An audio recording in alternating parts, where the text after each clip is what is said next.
Hello, everyone. My name is Paula Mason, and welcome to Mindalia TV livestream, where thousands of people around the world gather daily to watch the interviews and talks organized by MindaliaTV.com. Angel Priva will conduct today's interview. He is a CEO consultant, a philanthropist, and a host for Mindalia TV. And it is our pleasure to introduce to you in this occasion our guest, Gary Stuart. Gary is a speaker, author, constellation facilitator, and teacher who has been documenting his healing experiences over the past several decades. He leads healing workshops and trainings nationally and internationally. Distance, family, or organizational constellations are his healing specialty. But right before we start, please let me remind you that there's a few ways that you can do to help Mindalia TV. One of them is to subscribe to Mindalia TV on YouTube, give us a like on this video, or add a positive comment below this video on your screen. Please know that doing that, you can help Mindalia TV to reach even more people around the world who can benefit from the content of this channel. And to allow your interaction, please remember there's a chat on the side of your screen. You can use to ask questions to our guest today. Without further delay, thank you very much, Gary, for being with us today. Thank you. And Angel, the screen is yours. Awesome. Thank you very much, Paola. Stuart, Gary. It's a big pleasure to have you with us today. Thank you. Thank you because you are going to help so many people today. So let's jump into our conversation. Yes. I would like to start really, really deep. So what's the secret of healing according to your experience, Gary? Oh, easy answer. That's an easy one. Unconditional love. Total acceptance for what is and what was without judgment. That's the hard part. But if you can unconditionally appreciate and see the gift in everything, even your family system, if it was less than perfect, it was perfect enough for you to be here. And that's the universe at work. So, when we go backwards and judge it, shoulda, coulda, woulda, good, bad, ugly, blah, blah, blah, we're not living our full life. And the goal is to be really present and move forward with the gift and then manifest that gift to the best of our ability. So when you are experiencing some sort of, let's say, condition, Yes. medical health condition, and you know that the answer is unconditional love, obviously Yes. your mind, your body, your chemicals are going through probably, may I use the word imbalance? Yes, absolutely. Mm-hmm. How do you deal with all this imbalance in you, even though you know the answer? Right. Well, I think all of us, in some way, dis-ease is a gift, and I don't wish that on anyone, and I don't make light of it because health challenges are quite scary for most people, myself included, and I have family members that have strokes and heart issues, so I totally understand it. We're vulnerable as human beings that way, but the interesting I've found in my 20 plus actually 30 plus year healing career, so to speak, that I didn't intend on taking, but I'm certainly there, is that when we don't get the message, it's almost like our body gives us dis-ease to get our attention, and it's saying something has to change. So, in my kind of, you could call my current insights that I'm really getting quite frequently is everything is a gift in one way or another. So if you can try to see dis-ease as a gift to get you to change. I had a client years ago who was stricken with leukemia. She was a Beverly Hills housewife. She sold real estate. She made millions of dollars. She was very unhappy. She went dawn to dusk to make money. Then she got leukemia. And interestingly enough, she told me that was the best thing that ever happened to her, which normally most people wouldn't say that. They wouldn't be that aware. I got to fight this disease. This bad thing happened. Let me kill it, is what most people go to, with a serious life-threatening illness. And she said the gift for her is she always wanted to paint. She had more than enough money for the rest of her life. She didn't stop to do what brought her joy, which is paint. So she started painting. I saw her art show. Oh my God. How could this woman not have painted her whole life because she was so busy making money? And guess what she did? She donated, it touches me deeply. She donated all the money from the paintings to the Leukemia Society because she didn't need money. And that is so touching that she turned something, as Beyonce would say, turns lemon into lemonade. And she did that, and she donated to help people who need research to either conquer or heal leukemia. Wow, what a story. That's just one of thousands. I have a lot. Exactly. You're non-stop, right? You said I know. 1,000. Yeah. Exactly. I mean, I would love you to share with the audience what's a normal week for you. Well, a normal week is when I do the workshop. I mean, I'm always getting insights, and I've slowed down my workshop schedule a bit, but you never know, it might pick up big time the way things are going these days. And it's just, there's a lot of background work, grunt work, so to speak, to get workshops together. But I've had a vibrant client base for well over 20 years. And, I may just talk to somebody who needs to be talked to, or they book a session. I do distance work, so the client can be from anywhere in the world. And it's so interesting. I want our listeners to know that consciousness is non-physical. Some of the insights that I get is everything starts with an idea or a conscious thought. Then that turns into energy, and then that energy turns into action, which is generally physical. So if we're going into the conscious field of anyone, anywhere on the planet, which quantum physicists have proven that you can think about something and then something manifests just from that thought. It turns into energy and then it activates in physical matter. So with distance work, even with our clients present, we're going into the ancestral realm of their dead ancestors because they're carrying something from a previous generation. So you mentioned that quantum physics has already shown to everybody that with your thoughts you can create things. Yes. Did I understand you well? So how the universe, because what they find with experiments is once a molecule is watched, it starts to behave differently. And they can't quite understand how if you watch a molecule, it behaves differently than if you weren't watching. But then if you weren't watching, would the molecule even be there? So there's an American phrase, I don't know if your listeners are familiar with. Would you hear the tree fall in the forest if you weren't there? Would the tree make a sound as if fell in the forest, or is it making the sound because you're there in the forest listening? Exactly. Oh yeah, I'm sure Mindalia TV audience will find that thought like resonating with them. Absolutely. So it's very interesting that you said that you're able to tune into, let's call them clients. That need to heal from anywhere in the world. So how do you do that, Gary? Well, consciousness is everywhere. It's unlimited, and any guru who tells you they have the keys to consciousness, I believe, is full of it, because consciousness is free. It's available to everyone. And my skills is to translate the impulses that I get from the larger field of consciousness. We didn't really cover what constellations are. So as human beings, we have DNA, which we inherited from our mother and father. Well, from our mother and father, our grandparents, our parents inherited that DNA from the grandparents and great-grandparents and back and forth. So we really have almost like a homing signal in our DNA that connects us to everyone who used to own that DNA. In a way, it's really borrowed for a lifetime, passed on if we're lucky, and used to maximum capability if we're driven that way. So we have a direct link to those who came before who used to have a piece of our DNA. And I believe in constellations because it's really, we're healing that past in the ancestry, not to so much reenact it or regurgitate it, it's to complete it. So if you had ancestors in World War I or II, let's complete World War I or II so you don't have to drag around the guilt, the shame, the victimization, or whatever happened to them. So we're really trying to create healthy boundaries between the past in the present for a better future. It's fascinating what you're saying. Why is it called constellation? Does it have anything to see with the stars? No, it doesn't. Bert Hellinger, who's the developer of this work, who's about 94 this year, I believe, in December, and I was certified by him, plus other younger facilitators trained me long before I trained with Bert. And he coined the term that the picture of your family system is like a pictograph. So you have the mother and father, and then the children could be a moon, and then the grandparents could be a sun. So it starts to look like a moving picture. It's a multidimensional picture, actually, because there's emotion, thoughts, feelings, everything is in that moment, that present moment. So he coined that term and it really stuck with it. He studied with Virginia Satir, back in the 50s or 60s, she called it family sculpting, like the architecture of a family system. It's built on, like, you could say the parents are pillars, and the children are stones, whatever you want to call it.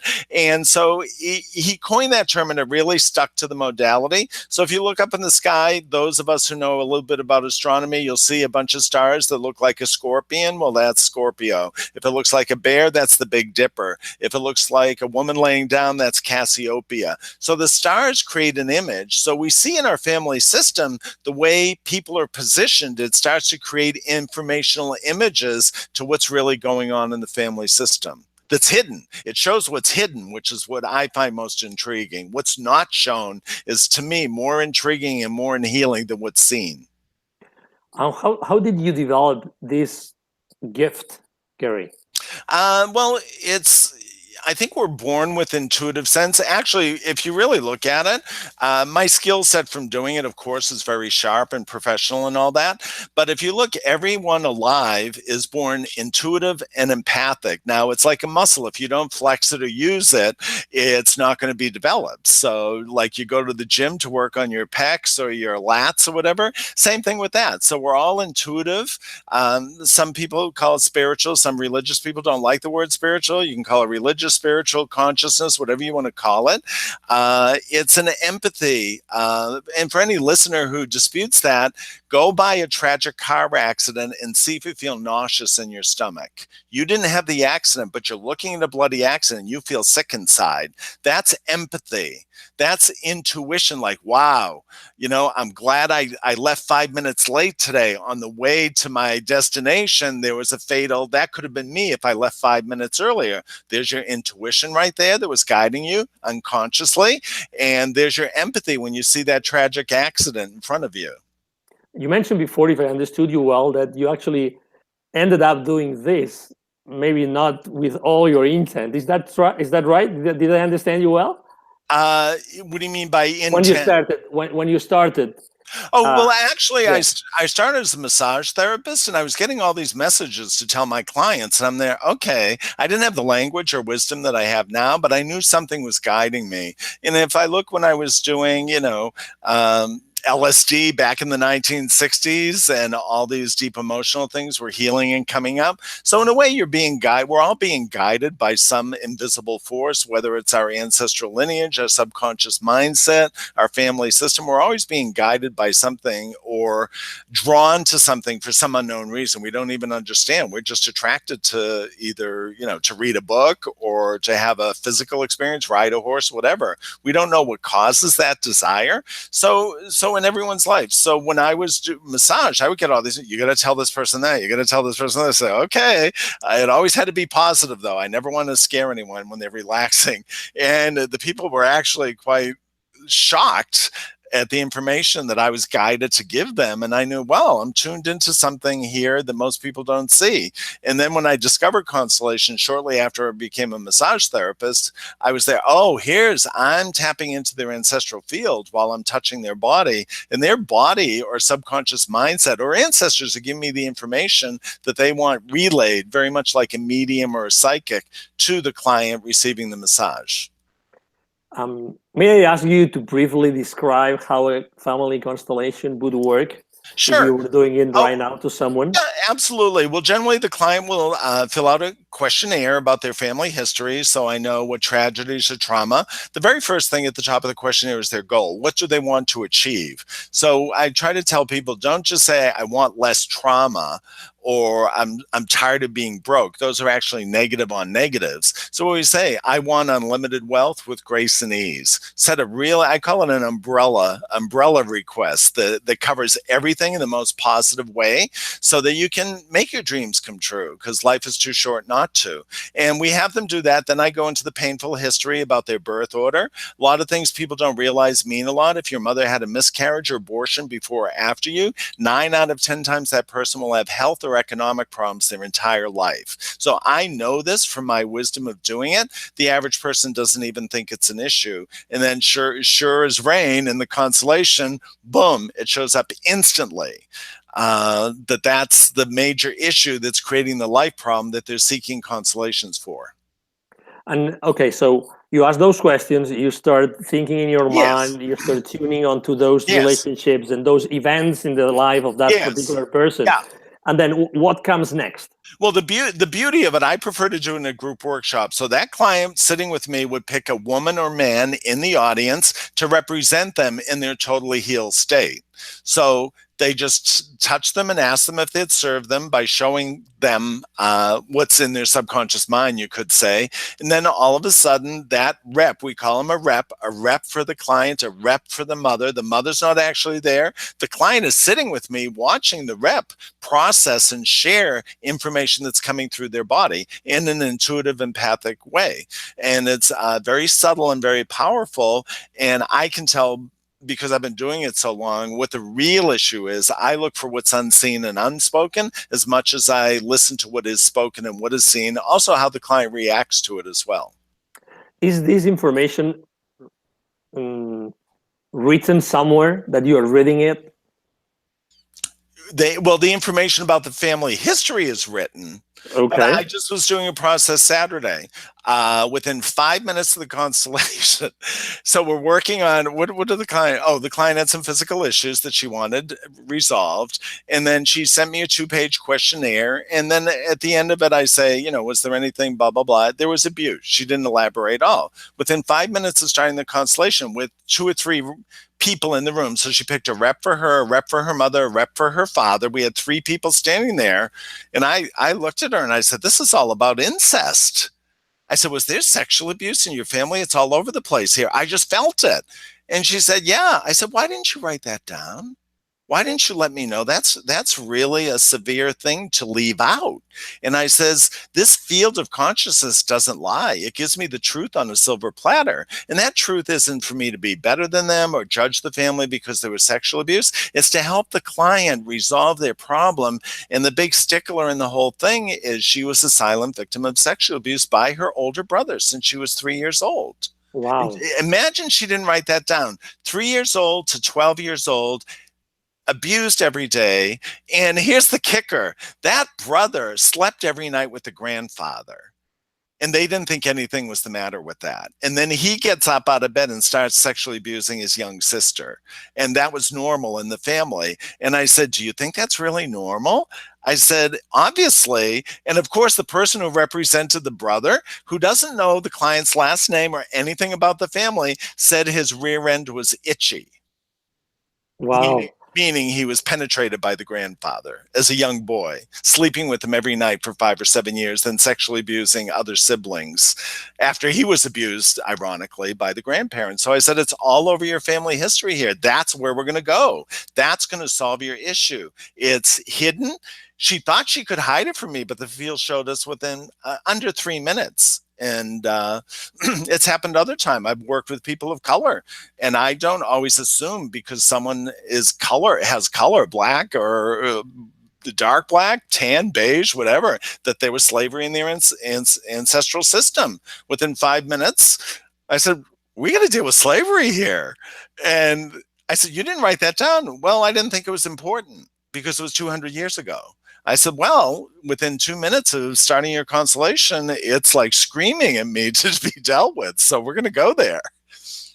Wow. You have to have very thick skin to be in one of your sessions. Well, you've been to a few. So I have humor, I have sensitivity. I cry a lot of the time while I'm working with clients because I have great compassion for all human suffering. I have my own in my family, and I can help other people with theirs.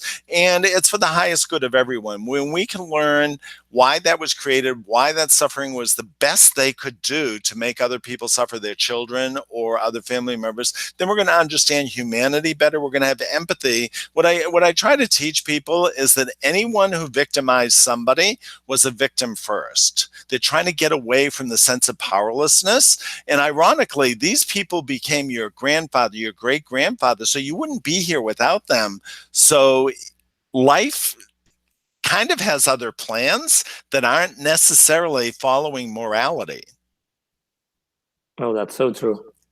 Is there any sort of disease or issue that cannot be looked at through a constellation? Yeah, no, we can look at anything. And I've had clients who are regular clients who died. Interesting, one of my clients who was coming for 2 or 3 years, she died. Now, what was interesting, she was doing tons of constellation, not tons, every 2 months or whatever, because she had IBS, irritable bowel syndrome, and she kept working on it. So what happened was her father was a merchant marine, and he had a woman in every port.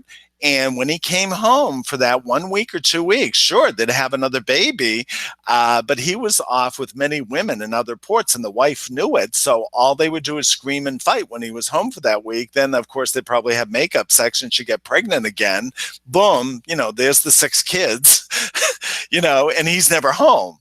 And sure enough, that client we worked on over and over, that 4-year-old girl was carrying that anger and fury that the parents had towards each other in her stomach area. She had digestive problems her whole life. Now, she was about 65, and this was showing up in every single constellation. She was carrying all the anger and hatred of both parents towards each other over the cheating. 4-year-old doesn't know what cheating is, but yet her body was carrying it in her intestines her whole life. So she died probably about 65. So that's about 61 years she carried that in her stomach.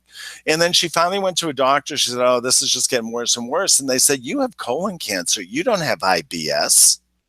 And it was like, what? I've been misdiagnosed all this time? So she was going to have the colostomy bag put in, and her boyfriend, a long-term boyfriend, called me, and he said she died in her sleep that night. She was so terrified to have her intestine, what is it, resected? What did they, when they take it out? I forget what they, removed. I forgot to. Removed. It's a medical term. And she was so afraid to have her medical removal of her colon that she died in her sleep, because I think out of the fear of living that kind of life. So we did our best. We did a lot of constellations on her IBS. Then she called me with that. We even did more work on that.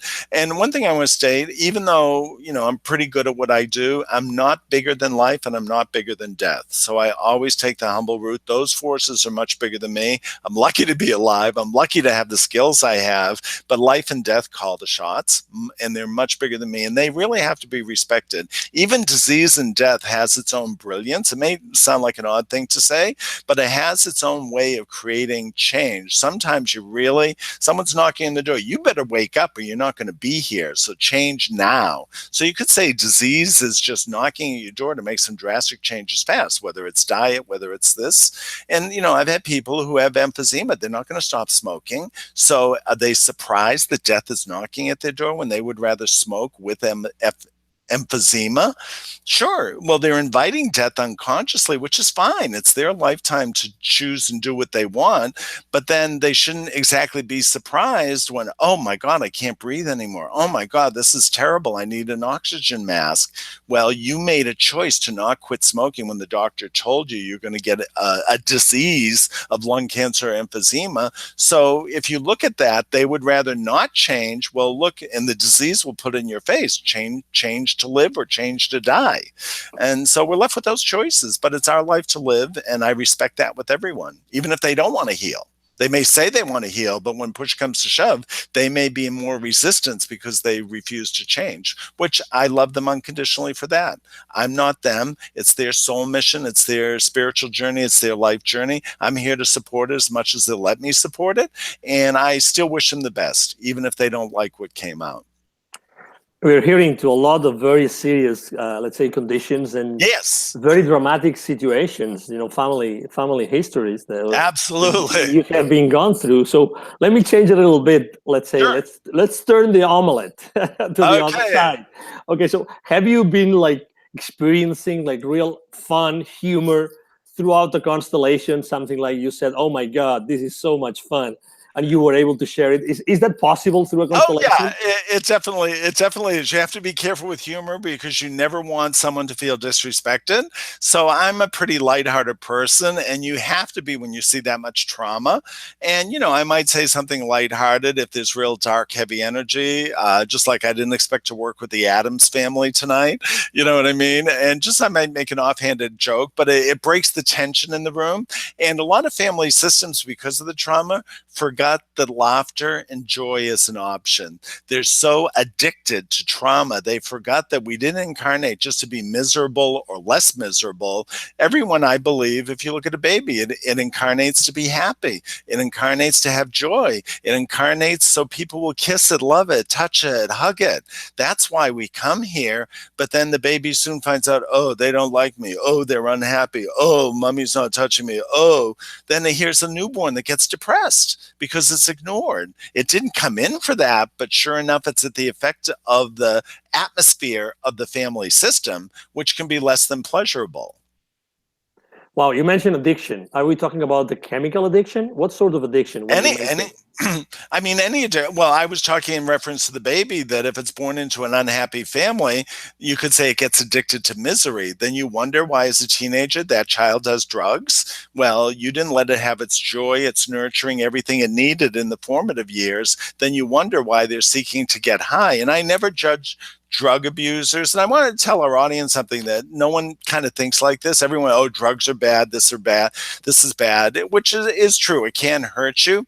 But don't forget, so I'm here because my father was an A-list alpha male killer of Nazis. I wouldn't be here if my father wasn't a good killer. When you just are shot at by Nazis in the middle of the woods in Germany in World War II, and you get to have a glass of whiskey and sit down on a log and smoke a cigarette because you almost died 5 minutes ago, is that such a bad thing? Who are we to judge that that is a bad thing to do? Sure, it can lead to alcoholism or excess or this. Sure, that's not good for anybody.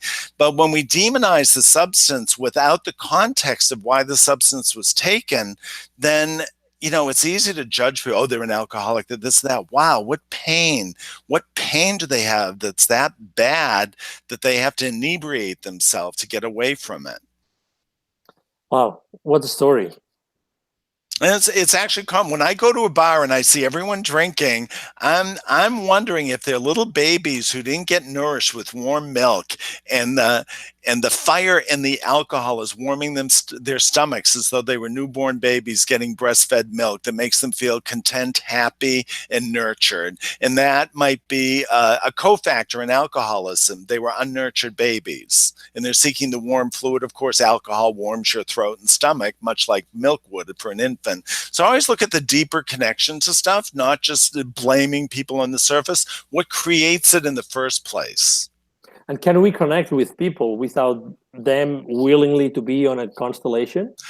Yeah, well, what I find is we're really respectful of boundaries with that. So if one person wants to work on themselves in a constellation, we have access to the whole family system. If the client comes to me, I want you to fix my screwed up mother, blah, blah, blah, I say, no, I want to fix you in your relationship with your mother. We start with you. You're the client. It's disrespectful to say, even if the mother, I'm not denying that the mother wasn't, but she didn't ask for the constellation, the client did. So I want to fix the relationship so the client gets to see, wow, 9 out of 10 clients who judge their mother or father, when they see the constellation, they're in tears and in absolute shock that they were so arrogant not to see what the parent was carrying for the child.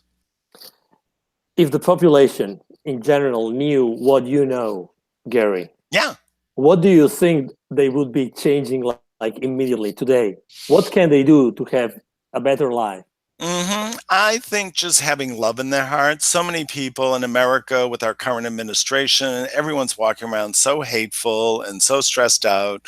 It's really sad. I mean, a sad state for our country. And I think there's a hidden gift in it that's going to happen, no different than a family system. We have a national family system, say with a dysfunctional father or dysfunctional brothers and sisters running Congress and the government. So we're at the same forces of a dysfunctional family, even as a nation. So it goes into nation. And I know in Spain, you have what's happening with Catalan and all that. So it's a universal principle in every country on the planet. Some people are unhappy. Some people want change. Some people will get violence. Some people will pass laws. And so you could say, we're actually a global family system of all human beings. I think there would be more peace and more compassion if we did our inner work rather than react in the world. How easy is it to find you, Gary? Yeah, well, my website's out there. Sure, I'm everywhere. But Gary Stuart Healing is my updated website. But it's also called constellationhealinginstitute.com. But Gary Stuart Healing, we just upgraded everything, added videos and lots of blogs and information about all kinds of subjects. So you can just click on what interests you. You mentioned before that you're an author. Yes. I have 2 books on I have about 5 books out there, but 2 books on constellations specifically. Many Hearts, One Soul. We really have our own individual heart, but we're really all sharing a soul. Some people call soul God, consciousness. We're really all in the same boat together. And when we can really understand that and have compassion for human suffering, we're going to be a lot better off as a species. And then my latest book was, to give it a little Hollywood twist, was Master Universe, how to direct and star in your own life. I figure in the entertainment culture of the United States, if you could see your family system as a bad B movie that you are stuck in, do you really want to create a sequel to that? Or do you want to create a starring vehicle where you can be the star in your own Star Wars film, or be the Avenger in your family system? Well, can you also do constellations on kids, on children? Yes. Mm-hmm. Okay, so there's no difference between, well, some people believe that if the child is 18 years old, you can't do a mother or father can't do a constellation on them. I totally disagree with that. I think any parent who created a child can serve that child cradle to grave. I know that in my gut, and I've worked with many parents. They never told their children that they here's an interesting case. A woman from Peru, Latin American country, and her son is 22 years old, lays around the house, won't get a job, just a total dropout. So we're doing her work, and it's a little complicated, but she was there. Her husband had cheated on his wife with her, got her pregnant with the son, and then divorced the wife, married the woman because he knocked her up, and so we're doing the work, and she said, "Why are you working with me? I'm here for my son." I said, "See everything we're doing right now? This is what your son is carrying for you because you never dealt with it, and he's paralyzed." So the work really touches me. She didn't tell her son, the millennial, when she went home. He got up in the morning, "Mom, would you give me some money for a security deposit? I'm moving out and getting a job." She never told him what happened that night. She took care of her stuff with me. Of course, her umbrella goal is, "I want to help my son." Well, guess what, Mom? You help yourself, and you've already helped your son. And she just couldn't even believe that he woke up a different person because she took care of her own issues with the father. Wow. So fascinating. It happens all the time. Oh my God. Can you then, I'm just thinking about, obviously we are all this, descendants of someone else. We have Absolutely. ancestors. So should we, before we marry someone, before we start having kids with someone, then would it make sense to actually have a constellation to prevent something from happening, or try to plan better ahead of time what's going to happen? Yeah, you could, but as you know, sexuality, we throw caution to the wind. So that's one thing I want to talk about. Actually, if you really look at the life force, or the chi of the life force, it's driven by sexuality. And believe it or not, this is going to sound really crazy, but it's actually true. People don't think like I think. I'm just a philosopher at heart. If you really look at, like, my father and all the American soldiers who went to Europe to defeat Hitler and kill Nazis, they all came home after World War II was over, and they got married and had kids. 78 million children. 1/3 of America was born in a 10-year period. 1945 to 1960. And that's 1/3 of our country. So that means they saw the worst atrocities in life. Somehow that stimulated sexuality, creating a huge bloom. Do you think that all that death and destruction of World War II would create all those babies? It's called the baby boomers in America. So here the soldiers murdered people to stay alive. Then they came home and populated, or had sex like rabbits, we'll say, and created 78 million children. That's a lot of kids to be born in a 10-year period. Wow. I never thought of that. So if you look at it, death stimulates sexuality. It happens in the animal world. There was a thing on PBS, which is really, these are universal principles, and you can apply them to the animal world or the human world, that an alpha male was getting old in a lion's den in Africa. Two brothers came and decide to challenge him. I'm not sure if it was their father or they just want to be the alpha males of his harem. So they kind of had a fight with him and beat him up. He left his own harem. The first thing they did was kill all his cubs. They killed his genetic pool. Both brothers had sexual relations with his whole harem, created a whole new harem with two alpha males guarding the brood of the conquered alpha male. And this is in nature. They don't have a Catholic church to go to. They don't have a rule book on procreation.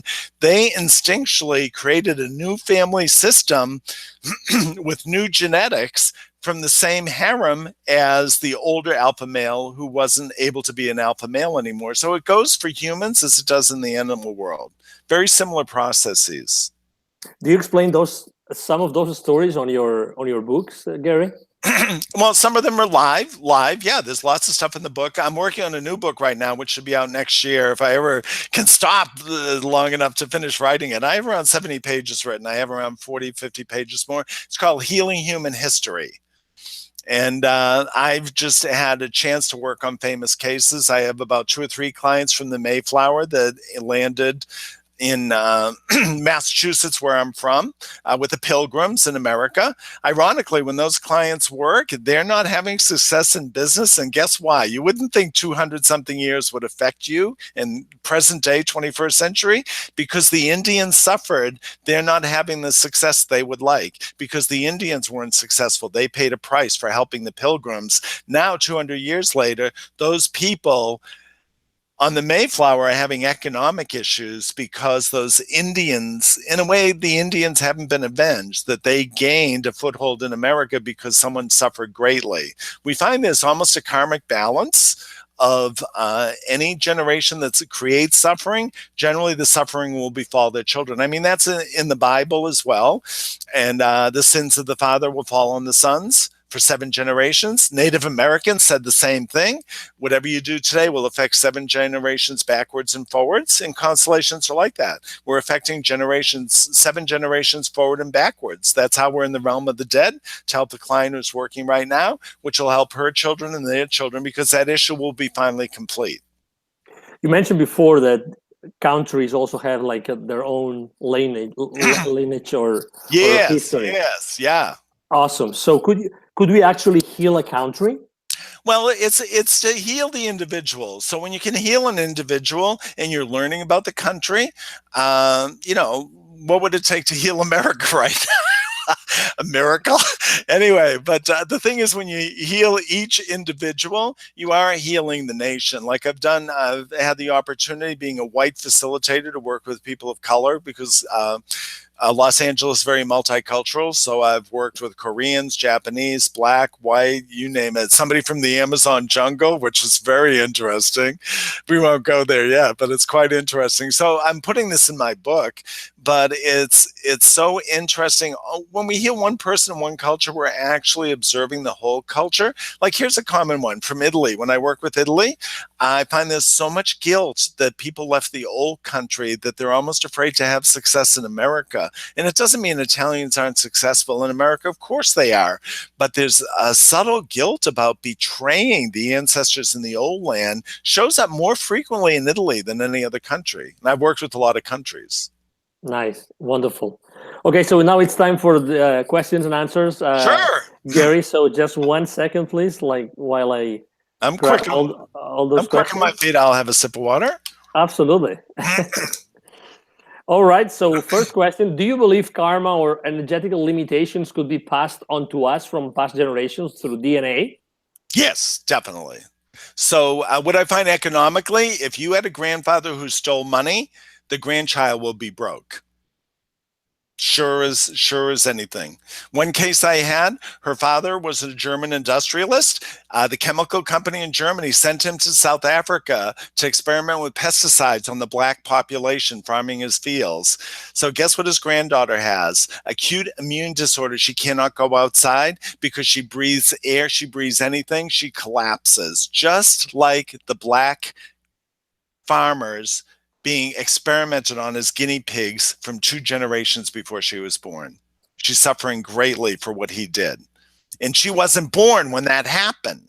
He did something dastardly through a German chemical company, like, say, testing DDT on Africans to see how many people would die while they were farming the fields. Now his granddaughter, great-granddaughter, has severe immune disorder. She can't even leave the house. She's like a prisoner in the house, like a girl in a bubble, because everything will just create a reaction in her. So that's like the karmic revenge over kind of what happened. And she wasn't born when this happened, but look, she's born into the family where it happened. Guess what? She's paying the karmic price for her grandfather.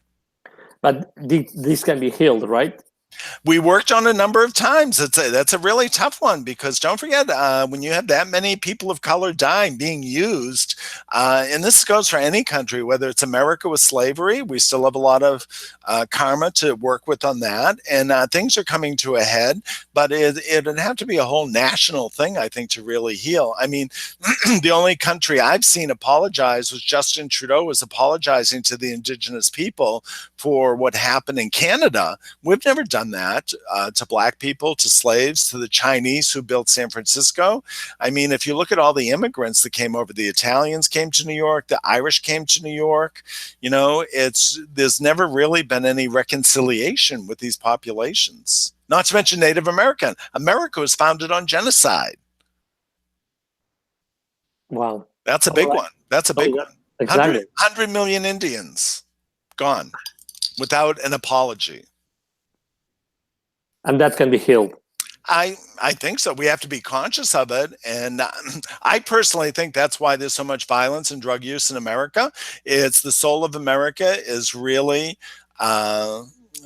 in pain, so to speak. And I think until we rectify some of our own history, and I'm not saying all pale faces are bad or anything like that, but there's a long lineage of both sides. The interesting thing about Native Americans, what I find, they wondered why the Great Spirit had this in store for them.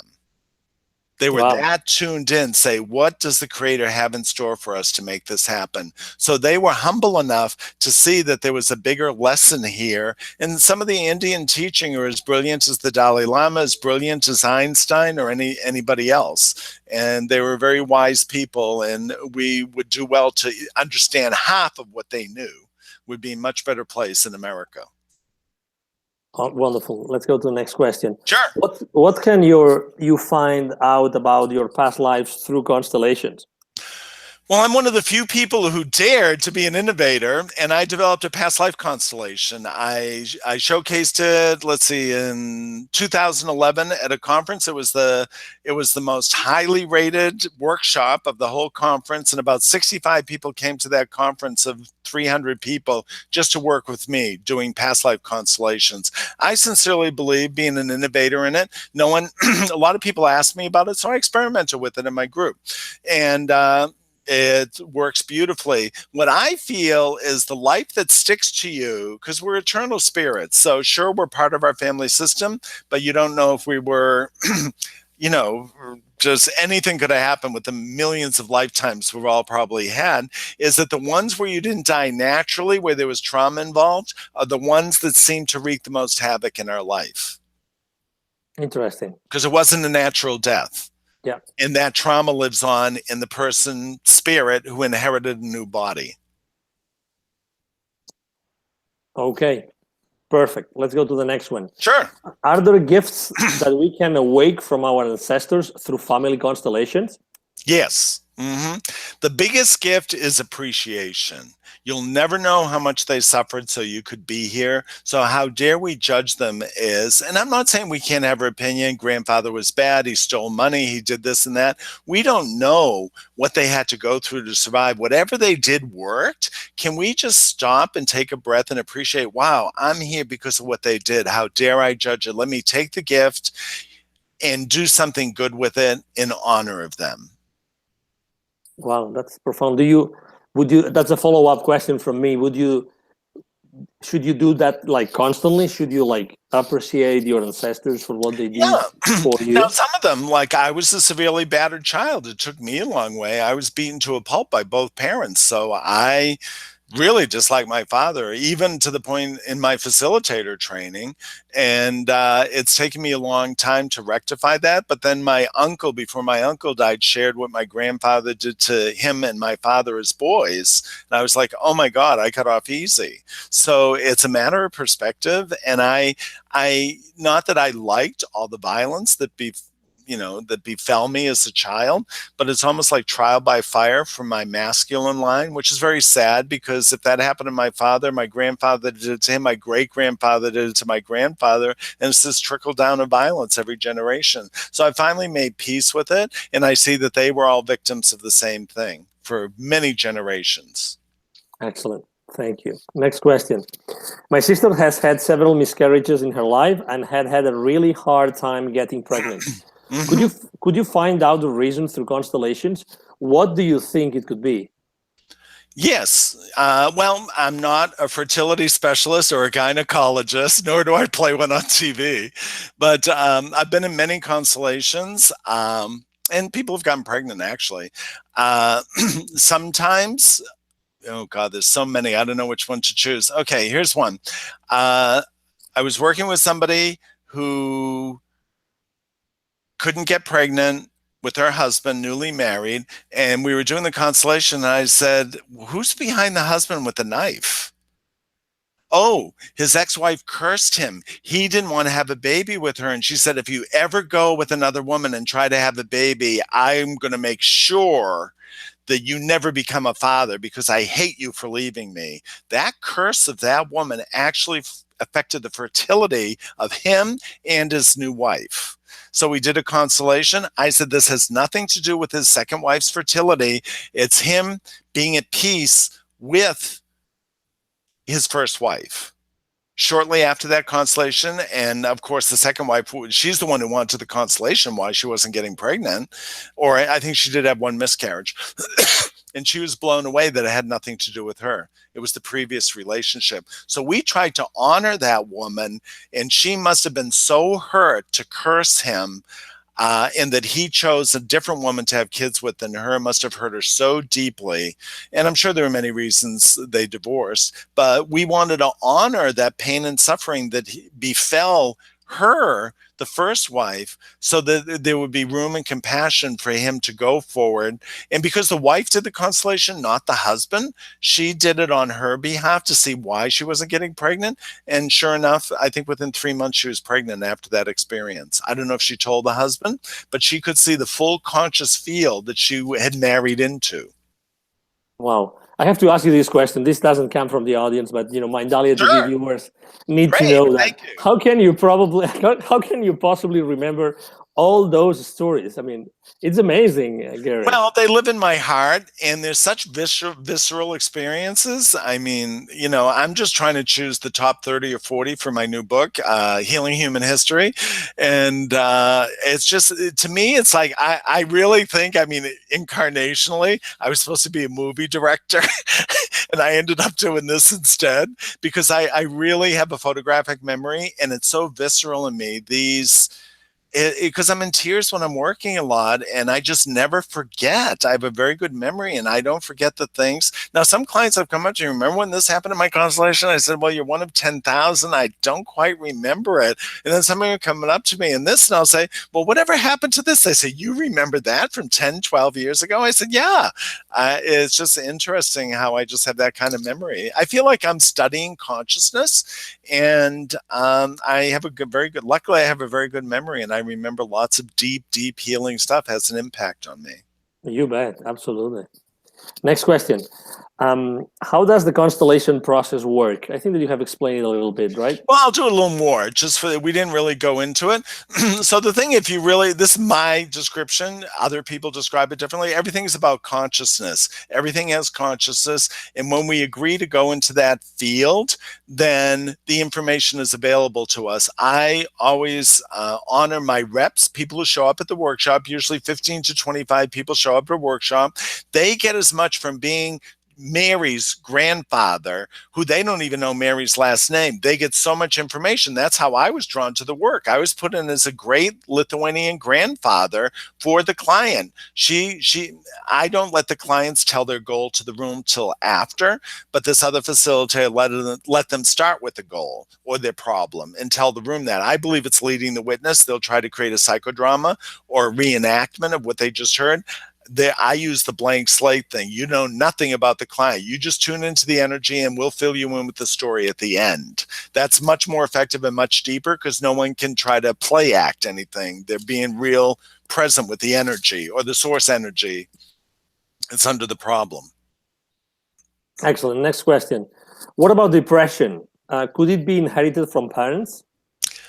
I think so. Oh, absolutely. You know, I have had many Jewish clients, and it's not exactly fun to go through Auschwitz and extermination of a whole population. Not much different than Native American Indians with alcoholism, but same thing. So it's one of the conundrums with change is someone who came, whether they were born in America after World War II ended in New York or whatever, and is it okay to be a happy Jew if you came from a Holocaust?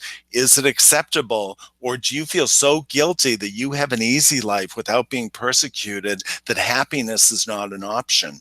I have to carry the sadness for my ancestors because Jews were exterminated, so I'll be a sad Jew who wasn't persecuted in the next generation because I'll feel too guilty if I'm happy after all that tragedy. So we try to get people to a place where we honor and create a healthy boundary. Yes, that happened, but the life force blessed you with it. So why not be happy in their memory that somebody can be Jewish and not persecuted in the 21st century? And that's actually honoring them much more than being depressed over what happened in the 20th century. Excellent. Understood. Next question. What do you think about people who work for oil and gas companies and non-directly damage nature? What could they be passing on to their families? Well, that's a big one. Boy, oil and gas. I know. That's really big. I know. Well, you know, talk about dirty money. Literally. And that's such a hard call because here we're all living in the fossil fuel age. So all of us are using electricity. I mean, my whole home here, I signed up to be wind powered. In California, they have a mandate for renewable energy. So I signed up to have all my electricity supplied by wind. So I'm making a conscious decision not to use fossil fuels in the running. Of course, fossil fuels are running the plant, but the state of California said 20% of energy use has to be from alternative resources. So I signed up immediately for that. And you're paying the same prices you would on any utility bill. So I'm consciously doing that. But if you look at how the whole planet is being destroyed, what's kind of interesting with that, if you look at Ecuador, they just gave the Amazon headwater rights to China, Red China, for I think it was $6 million bought and the Chinese said, oh, we'll never pollute the Amazon. Right. I believe that. I help people with Standing Rock in last winter when Standing Rock, it still is a big deal. And they've had 2 pipeline leaks. And it's funny, when the pipelines leak, do you see the oil company right there cleaning it up? They're nowhere to be found once there's a leak. So there's so many things happening globally. And I think if we really want to be conscious about fossil fuels, we should stop using them because there's lots of documentaries out there. There was one an Asian woman did. It was so great. I saw the grand opening. It's called Chasing Ice. We should be worshiping ice right now as a planet because once the ice is gone, the coasts are going to get inundated. I mean, there's some serious things and we won't realize it until the catastrophe happens to say, oh, I could have made a different choice and this wouldn't have happened. So I think that's a global lesson for our species about fossil fuels, and hopefully we're going to learn it. If not, we're going to pay the consequences, and we'll learn from the consequences either way. But that's our species mission and incarnation, to learn as a species, and hopefully we'll get it right. All right, understood. Good. Next question. I'm terribly scared of heights. Could you see the reason of this phobia through constellations? None in my family has this fear. Yeah. Well, the great thing about constellations, that client would put a rep in for her not being afraid of heights anymore. So we would see whatever her representative says, and go, now the representative isn't going to know this is the issue she wants healed. They know nothing the way I do the constellation work. And we'll see where it goes. And we have no idea. Now, that could be a past life thing too. So I'm getting from that, something could have happened. I mean, who knows if in a past life she fell off a mountain and died because she slipped and fell. In this lifetime, she's carrying that fear of heights because she know it killed her in the previous lifetime. So in that case, I probably would suggest a past life constellation, her with the lifetime where she fell from a height and died, to complete that. Okay, good. Thank you. Next question. What can you say about autism? Could there be a general reason why so many kids have it nowadays? Well, I'm an anti-vaxxer, so I might be the wrong person to answer that. I think there's so many common things we're doing in America. There's a lot of food with Monsanto glyphosate, toxins in the environment and the food supply. So I don't think that's going to help a fetus having that toxic soup that they're swimming in for 9 months. I personally believe, this is just my intuitive hit, that all this ultrasound, if a baby is trying to form in utero and you're shaking it up with sound, like jelly, say you're putting vibrations on jelly, can that jelly really just, keep its shape if it's like attacked by sound waves? I have a feeling one day they're going to find out whether it's the aluminum, adjuvants and vaccinations, or ultrasound, or fluoridation of the water, or glyphosate in the food supply from genetically modified food. All of these create a perfect storm in the fetus. And maybe we'll find out we have to take care of our food, water, air, and really treasure the 9 months that the baby's developing inside the mother's womb, and just leave it alone to develop naturally rather than being so invasive. The other thing I just want to say about autism as well, I mean, I have many friends who are very active in that with ADHD and autism. So these are mothers whose children after a vaccination regressed. So there's plenty of proof out there, whether Western medicine wants to admit it or not. That's yet to be seen. But Bert Hellinger, my teacher, did a 3-day schizophrenia autism workshop in Santa Barbara that I attended. So that's like 72 hours of working on that issue. Now, what was interesting in a lot of them, or one particular one that strikes my memory, is that both grandfathers committed suicide. And these boys weren't born. They were two autistic brothers together. And it was so interesting that there was personal violence in the family system like that, or whatever made them so miserable to commit suicide. The second generation, both boys had autism. So Bert, we never necessarily know the answers, but it just adds to the question, well, what is the real cause of it? Is there some violence in the family system? And if you look at all the wars that the fathers have been in, whether it's the Vietnam War, the Iraq War, all these wars, I mean, the males could be exposed to pesticides or war type things, or is it an effect of their father killing people in Iraq, in Korea, in World War II? Is there something to do with that energy about violence that's very subtle that no one would think to look at? Excellent. Next question. I used to be a very jealous person in my relationships. Could this behavior have a family root? Of course, yes. Yeah. Absolutely. So if you look backwards in time, maybe your grandmother was jealous, maybe your great grandmother was jealous, maybe a sibling was jealous. It's rampant. It's rampant in family systems. It seems more of a female thing than male thing, not to be sexist about it, but a lot of women, may want their wedding to be a certain way, or they may want to marry. Say a woman falls in love with a guy and she wants to marry him, and the grandmother says, no, he's not rich enough. We want somebody who's successful in the family. We want a doctor or a lawyer. I don't care if you love him, you're not going to marry. And it can be anything that can create jealousy, and it can work both directions too. So that's a real tricky one. And the bigger thing in family constellations, who are we being loyal to? Was someone else jealous in another generation, and we're kind of being that way ourselves to honor that person who had a jealous streak? If you really look at underneath jealousy, it's really fear. So jealousy is a reaction, but if you really look at the key emotion, it's fear. You're afraid of something. You're afraid you won't get something. You're afraid someone else will get something. So I try to go to the deeper level. What is the fear about? Who's afraid? Why are they afraid? And jealousy is just a reaction to fear, from my point of view. Excellent. Oh, this one is good. I can't find a fulfilling job. Do I have to blame my ancestors? No, why? Maybe they should blame themselves. It takes some personal accountability. And I'm saying that in jest, but at the same time, organizational constellations, they could put, like you can do it with a piece of paper. You could put your dream job, a question mark, a fry cook, a CEO on the floor. You put a rep in for yourself and you see where that representative is attracted, where he or she feels the energy is. They will go to the piece of paper, and mind you, it's folded in half. Not even the client knows what's underneath it. We shuffle it. We write A, B, or C, shuffle it.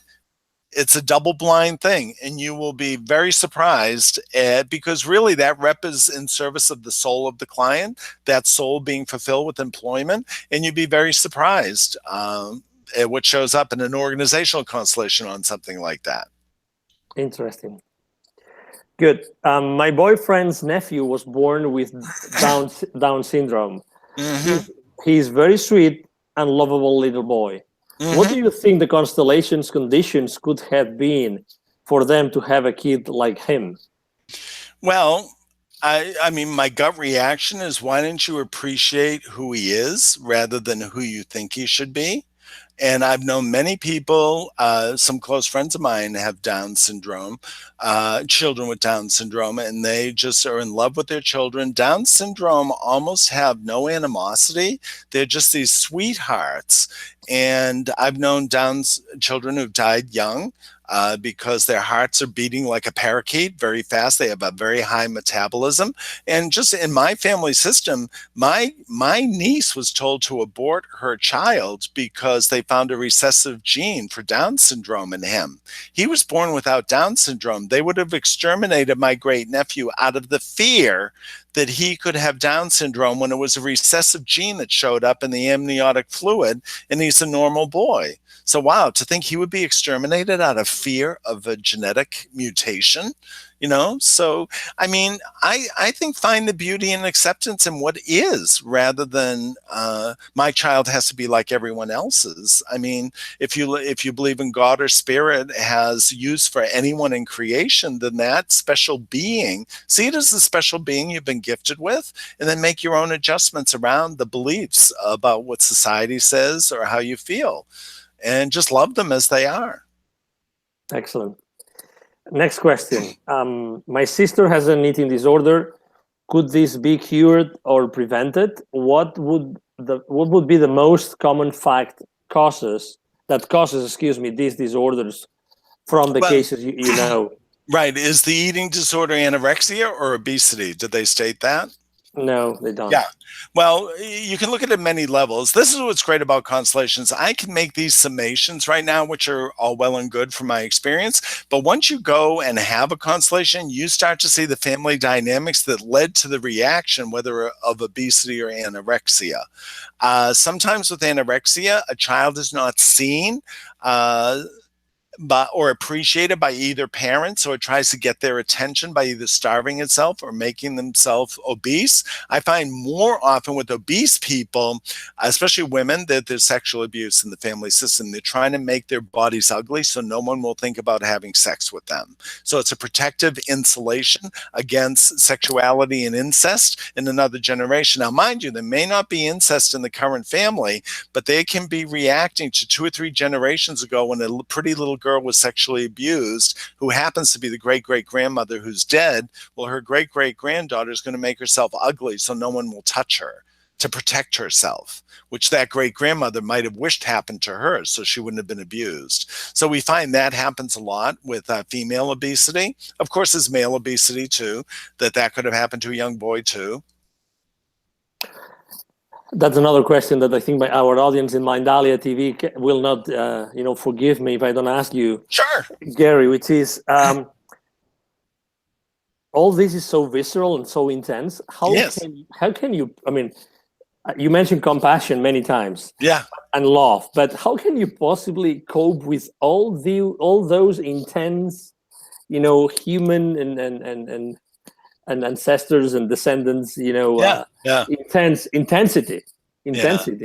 lives? How can you personally deal with all this, Gary? Yeah. Well, I had a nightmare childhood, and I think if I can walk through that fire inside myself, then I can certainly walk anyone else through that fire.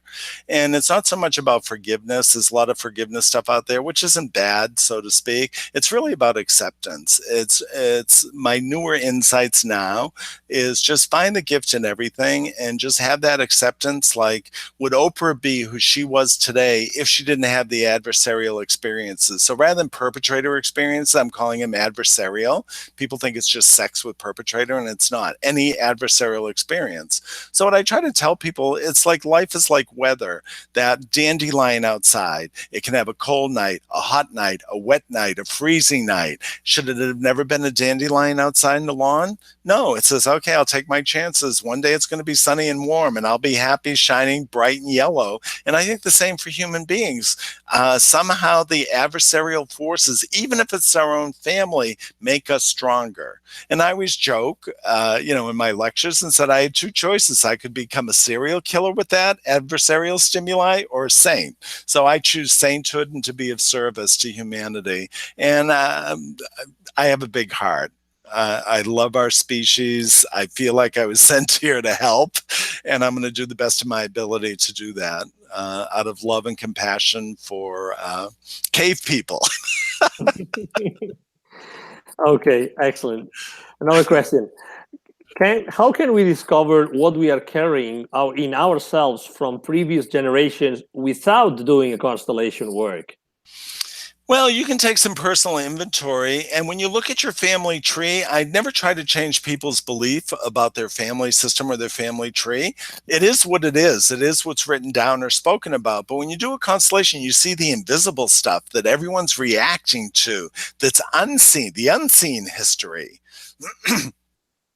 So, I mean, even if you look at our nation like America, okay, all these rich people, tremendous success, there's poverty, this and that. You would never see, wow, Indians were genocided, so all this could happen. You wouldn't see it because it happened 200 years ago. Wow, they're rich because of slavery. You wouldn't see that. You just see the fancy cars and the nice houses in America. So we look at the deeper layers that are in a family system or in our own subconscious mindset of what we carry. And that's where we do the work to see, and it comes to us. The great thing about constellations, and any facilitator worth their salt anyway, the consciousness comes to them and gives them the answer on a silver platter. I personally believe that the ancestral fields trust me, that I will not judge them or disrespect them in any way, and they give me the answer quicker than most facilitators. I've had other facilitators tell me, what do you tap into? You get things in 5 minutes that people spend 2 hours to even try to comprehend. And I said, the more you do this, the more you track the energy, the more I try to open my heart. What makes me open my heart when I see human suffering? And that's where I go with my compassion and empathy. Excellent. Well, that was the last question. Okay. Gary. I hope I did okay. Oh my God. I mean, I'm in awe. I mean, so that our audience knows we've known each other for a while. Yeah. And as he said before, I've been on some of his constellations, but I have to say, I have to confess, I am in awe. I mean, the intensity of Gary's experiences are really incredible. So, again, I would like you to repeat exactly where can our audience find you Sure. in an easy way, Yeah. So that they I can would help. say, You can help them. go to the website and www.GaryStewartHealing.com. That's the updated website, but it's also under ConstellationHealingInstitute.com and Constellations with Gary Stuart. They all mirror to that site. We just upgraded it after being on Dr. Nandi's show. We wanted things to be really nice for everyone, and Mindalia as well. So you have tons of information there. And if anyone wants, there's a bowing graphic that I did. I can either put it on the website, or I can email anyone who's interested, or send it to Mindalia to share with your viewers. And it's a positive. It's a postcard, graphic postcard that tells you how to bow and release yourself from suffering in any negative situation that befalls you in your life, whether it's a job, a person, or whatever, just to honor it, release it, and turn away from it. Excellent. It's been a real pleasure, Gary. Really, thank you very much for all your time. Thank you very much. And to all of our Mindalia viewers, obviously, thank you very much for being here with us tonight. And thank you, obviously, Paola, for helping us. For the rest of the team that is helping us from here and from Spain. And again, to everybody, again, thank you very much for being with us today, and see you soon. Bye-bye. Muchas gracias. Thank you. Mm-hmm.